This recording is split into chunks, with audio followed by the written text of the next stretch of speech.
نحمده ونستعينه ونستغفره ونعوذ بالله من شرور أنفسنا ومن سيئات أعمالنا من يهده الله فلا مضل له ومن يضلله فلا هادي له وأشهد أن لا إله إلا الله وحده لا شريك له وأشهد أن سيدنا ونبينا ومولانا محمدًا عبده ورسوله صلى الله تعالى عليه وعلى آله وصحبه وبارك وسلم تسليما كثيرا. أما بعد، فعن أبي هريرة رضي الله عنه قال قال رسول الله صلى الله عليه وسلم: الرحم شجنة من الرحمن. قال الله تعالى: من وصلك وصلته ومن قطعك قطعته. او کما قال علیہ الصلاۃ والسلام. حضور اکرم صلی اللہ علیہ وسلم کی ایک حدیث مبارک میں نے آپ کو پڑھ کے سنائی.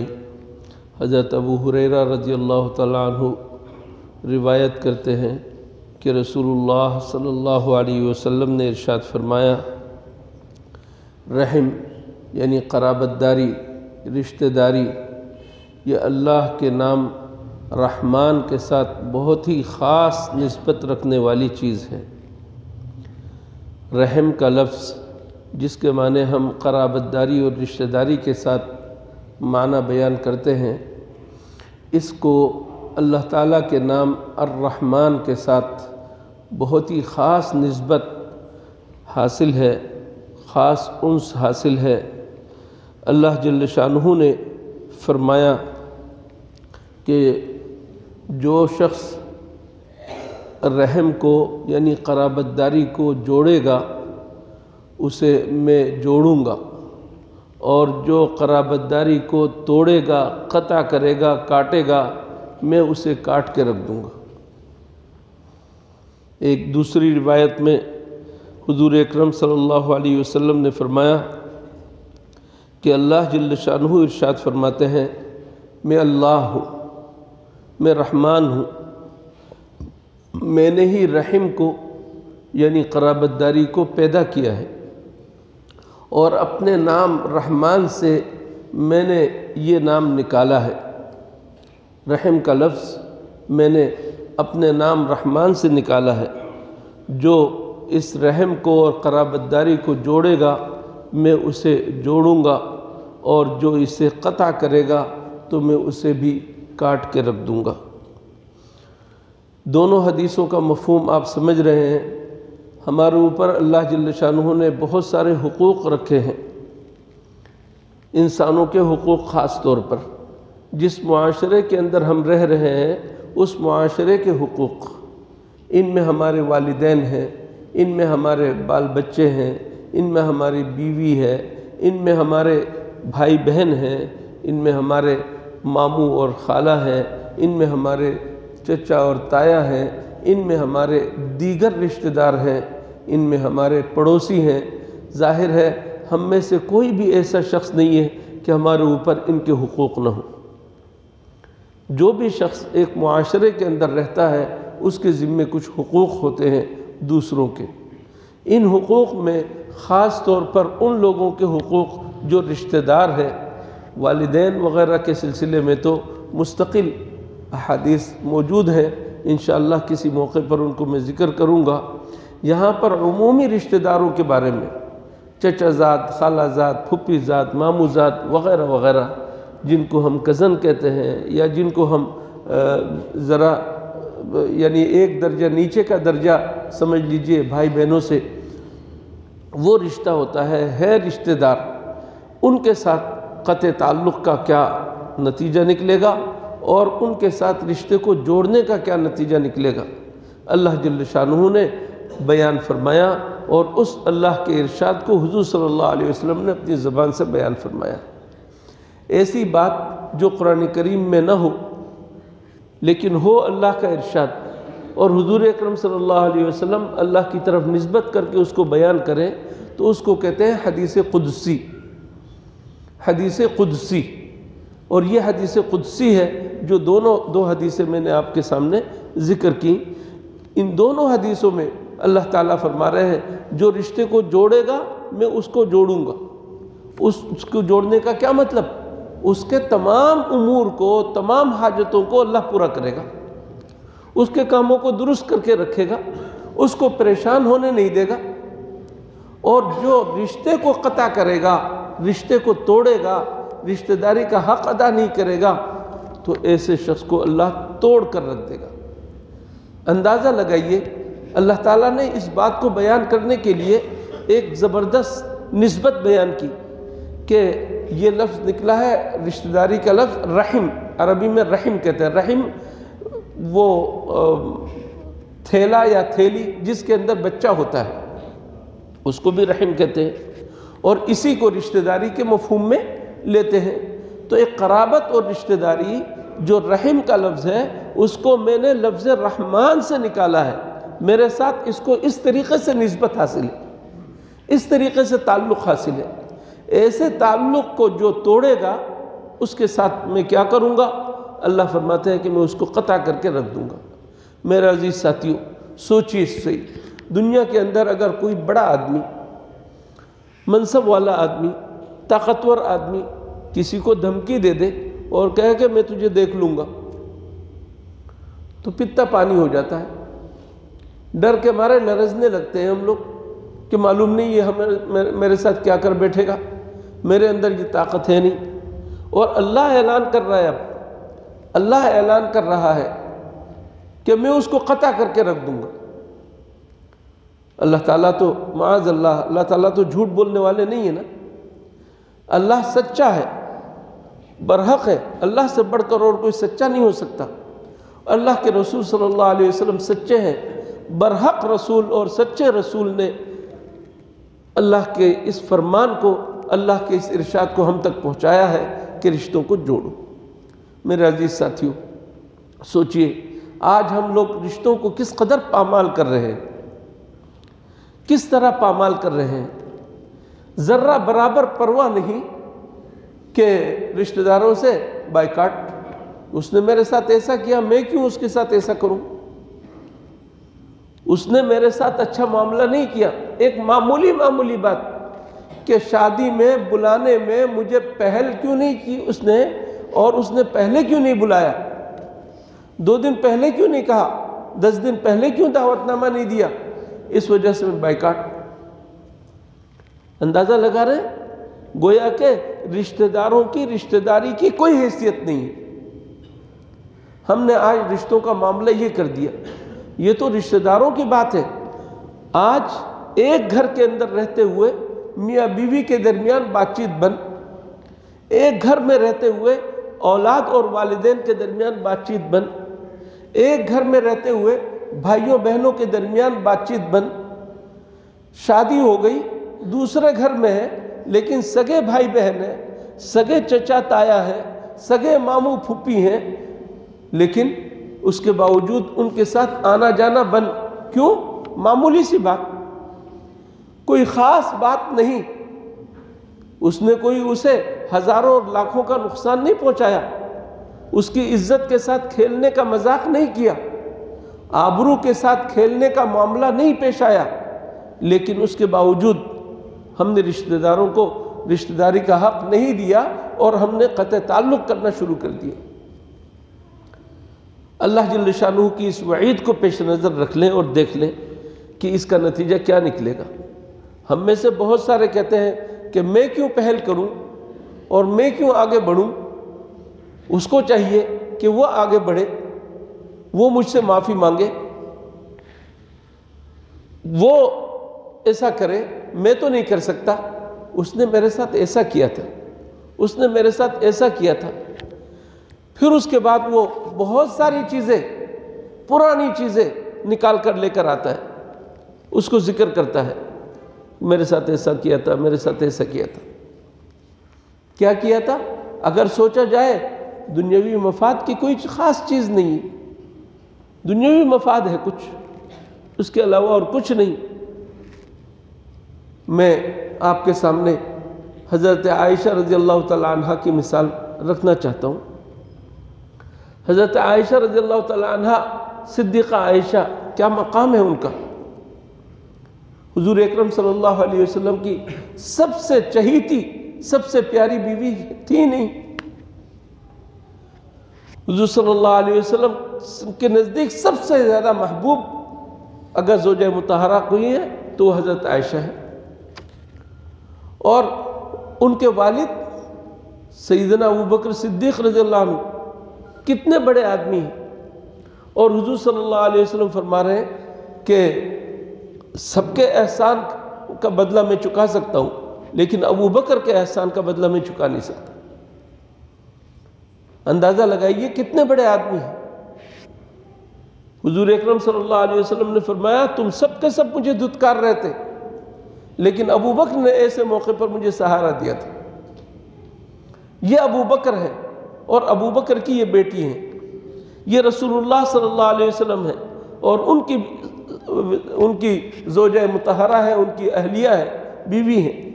ان کے اوپر کچھ منافقوں نے تہمت لگا دی، بہت بڑی تہمت کہ بھونچال آ گیا، پورے مدینے میں بھونچال آ گیا، اتنی بڑی تہمت۔ اور پھر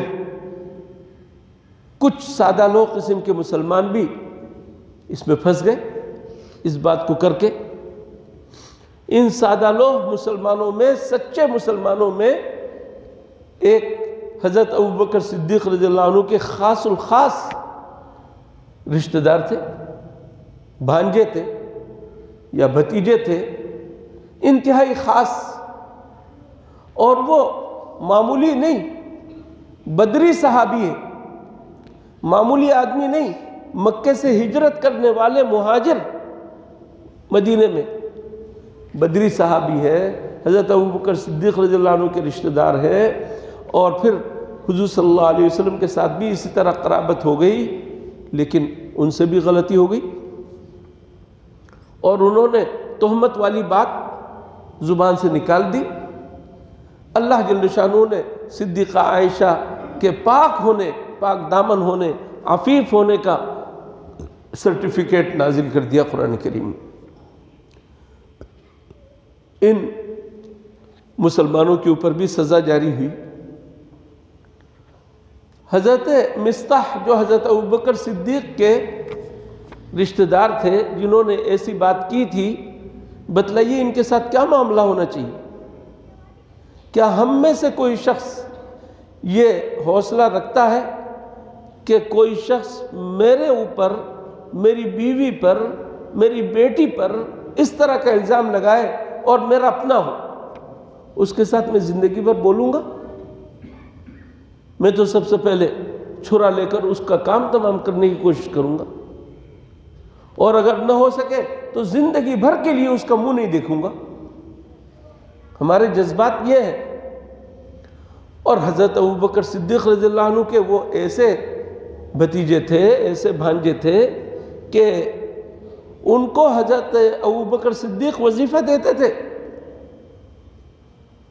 ان کا خرچہ چلاتے تھے۔ اب دیکھیے ایک احسان یہ بھی ہے، حضرت ابوبکر صدیق نے اس واقعے کے بعد قسم کھا لی کہ میں اپنے اس بھتیجے کو میں خرچہ کوئی نہیں دوں گا۔ اللہ جل شانہ کے ہاں حضرت ابوبکر صدیق کا مقام چونکہ بہت بلند تھا، اللہ نے آیت نازل فرما دی، وَلَا يَأْتَلِ أُولُو الْفَضْلِ مِنْكُمْ وَالسَّعَةِ أَن يُؤْتُوا أُولِي الْقُرْبَى وَالْمَسَاكِينَ وَالْمُهَاجِرِينَ فِي سَبِيلِ اللَّهِ۔ اللہ کے راستے میں مسکینوں کو، یتیموں کو، اللہ کے راستے میں چلنے والے غازیوں اور مجاہدوں کو، محتاجوں کو دینے کے سلسلے میں قسم کوئی بھی اہل فضل و کمال اور گنجائش والے کبھی قسم نہ کھائیں، بلکہ کیا کریں؟ وَلْيَعْفُوا وَلْيَصْفَحُوا، درگزر کر دیں، معاف کر دیں، درگزر کر دیں، معاف کر دیں، معاف کر دیں، درگزر کر دیں۔ اور پھر ایک جملہ فرمایا، أَلَا تُحِبُّونَ أَن يَغْفِرَ اللَّهُ لَكُمْ، کیا تمہیں یہ بات پسند نہیں کہ اللہ تمہاری مغفرت فرما دے؟ اگر تم معاف کر دو گے، درگزر کر دو گے تو اللہ کی طرف سے تمہاری مغفرت ہو جائے گی۔ اللہ بڑا بخشنے والا مہربان ہے۔ حضرت صدیق اکبر چیخ اٹھے، یا اللہ میں چاہتا ہوں کہ تو میری مغفرت فرما دے۔ ان کا وظیفہ جاری کر دیا، ان کے ساتھ تعلقات بحال ہو گئے۔ آپ اندازہ لگا رہے ہیں، آپ کے رشتہ دار نے آپ کے ساتھ ایسا کوئی معاملہ نہیں کیا، لیکن حضرت ابوبکر صدیق تو اللہ کو دیکھتے ہوئے اپنے رشتے کو جوڑے اور آپ اپنے رشتے کو جوڑ نہ سکیں۔ یہ کتنی بڑی بدبختی کی بات ہوگی۔ اس وجہ سے کبھی بھی یہ نہ سوچا جائے کہ اس نے بہت بڑا میرے ساتھ برا معاملہ کیا، اس نے بڑی بری حرکت کی۔ نہیں، معاف کر دو۔ اگر تم معاف کر دو گے تو اس کا نتیجہ کیا نکلے گا؟ اس کا نتیجہ یہ نکلے گا کہ آئندہ محفوظ ہو جاؤ گے، تم تکلیف نہیں ہوگی تمہیں۔ معاف کرنے کی عادت ڈالو، رشتے کو جوڑو۔ ہم میں سے بعض کی ناک بڑی اونچی ہوتی ہے، کہتے ہیں کہ میرے ساتھ تو اس کا معاملہ اچھا نہیں ہے، میرے ساتھ تو اس کا معاملہ اچھا نہیں ہے، تو میں کیوں اس کے ساتھ اچھا معاملہ کروں؟ وہ میرے ساتھ اچھا معاملہ کرے گا تو میں بھی اچھا معاملہ کروں گا۔ اللہ کے رسول صلی اللہ علیہ وسلم فرما رہے ہیں، یہ کیا بات ہوئی؟ ایک آدمی تمہارے ساتھ اچھا معاملہ کرتا ہے اور تم اس کا بدلہ اچھا معاملہ کر کے دیتے ہو، یہ تو کوئی بات ہی نہیں ہے، یہ تو ایک عام آدمی بھی کر سکتا ہے۔ لیکن تم اللہ کے اگر خاص بندے بننا چاہتے ہو، اللہ کے پیارے بندے بننا چاہتے ہو، تم اس کے الٹ کرو کہ تمہارے ساتھ ایک آدمی اپنے رشتے کو ختم کر دیتا ہے، زبردستی تم اس رشتے کو جوڑو۔ تمہارے ساتھ بد معاملگی کرتا ہے، معاف کر کے اس کے ساتھ اچھا معاملہ کرو اور حسن سلوک کرو۔ یہ ہے اصل صلہ رحمی کرنے والا، یہ ہے رشتے کو برقرار رکھنے والا، اور یہ ہے اللہ کی اس بشارت کو حاصل کرنے والا۔ لیس الواصل بالمکافی، صلہ رحمی کرنے والا وہ نہیں ہے، رشتے کو جوڑنے والا وہ نہیں ہے جو صرف بدلہ دے۔ جس طرح اس نے میرے ساتھ صلہ رحمی کی، میں بھی صلہ رحمی کرتا ہوں۔ فرمایا کہ بلکہ واصل اور صلہ رحمی کرنے والا وہ ہے کہ جب اس کا رشتہ توڑ دیا جائے تو جا کر وہ جوڑ دے، جا کر وہ جوڑ دے۔ میرے عزیز ساتھیوں، یہ چند حدیثیں میں نے آپ کے سامنے پڑھ کے سنائی ہیں، ان کا مفہوم اور مضمون آپ کے سامنے ہے۔ یہ حدیثیں پڑھ کر تھوڑی دیر کے لیے جذبات گرم کرنے کے لیے نہیں، بلکہ عمل کرنے کے لیے۔ ان حدیثوں پر آپ عمل کریں گے تو اس کا نتیجہ آپ دیکھیں گے کہ آپ کے گھر کے اندر کیا خیر و برکت ہوتی ہے اور آپ کے پورے معاشرے کے اندر کیا خیر و برکت نازل ہوتی ہے۔ اور اس صلہ رحمی کا ایک بہت بڑا فائدہ اللہ کے رسول صلی اللہ علیہ وسلم نے دو فائدے زبردست بیان فرمائے، دو فائدے زبردست بیان فرمائے، اور ہم میں سے ہر ایک ان دونوں فائدوں کا چاہنے والا ہے۔ ہم میں سے کون نہیں چاہتا کہ ہمیں وسعت کے ساتھ رزق ملے، فراخی حاصل ہو، کشادگی ہو، معاشی اعتبار سے ہمیں کسی قسم کی کوئی تنگی نہ ہو؟ چاہتے ہیں یا نہیں؟ ہم میں سے ہر شخص چاہتا ہے۔ اسی طرح ہم میں سے ہر شخص چاہتا ہے کہ میری زندگی طویل ہو، لمبی عمر ملے، فوراً رخصت نہ ہو جاؤں، بلکہ میں کچھ کارنامہ انجام دے کر جاؤں۔ اللہ کے رسول صلی اللہ علیہ وسلم فرما رہے ہیں، من احب ان یبسط له فی رزقہ، جس شخص کو یہ بات پسند ہو کہ اللہ تعالیٰ اس کے لیے رزق میں وسعت پیدا فرما دے، وَأَن يُنْسَأَ لَهُ فِي أَثَرِهِ، اور اس کے کارناموں میں اضافہ ہو جائے اور اس کی عمر طویل ہو جائے، فرمایا اس کا ایک نسخہ ہے اور نسخہ اکسیر ہے، زبردست قسم کا نسخہ ہے۔ فرمایا کہ فَلْيَصِلْ رَحِمَهُ، اسے چاہیے کہ وہ رشتے کو جوڑے، رشتے کو قطع نہ کرے، رشتے کو قطع کرنے والا کام نہ کرے۔ رشتے کو جوڑنا اور رشتہ داری کا حق ادا کرنا کیا ہے؟ بھئی آپ کے پاس پیسے نہیں ہیں، پیسے نہ دے۔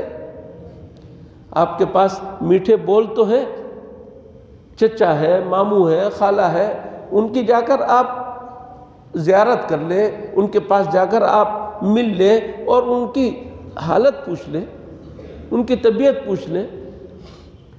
کبھی کبھار ممکن ہو سکے تو کسی دن کچھ فروٹ لے گئے آپ اپنی استطاعت کے مطابق. کبھی کوئی فروٹ لے گئے یا کوئی اور چیز لے گئے، خوش کر دیا. بیمار اگر ہو جائے ان میں سے تو تیماردار کی ضرورت ہے، تیمارداری کے فرائض انجام دے دیں. ہاسپٹل لے جانے کی ضرورت ہے، ہاسپٹل لے جانے کا کام کر لیں.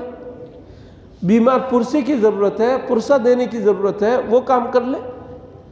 اگر رشتہ داروں کے اندر جو ہے فوتگی ہو جائے تو ایسی صورت میں آگے بڑھ کر کام کریں. یہ ہے رشتہ داری کا حق اور کچھ نہیں. اللہ نے آپ کو مال دیا اور خوب مال دیا، ان رشتہ داروں کا حق ادا کریں.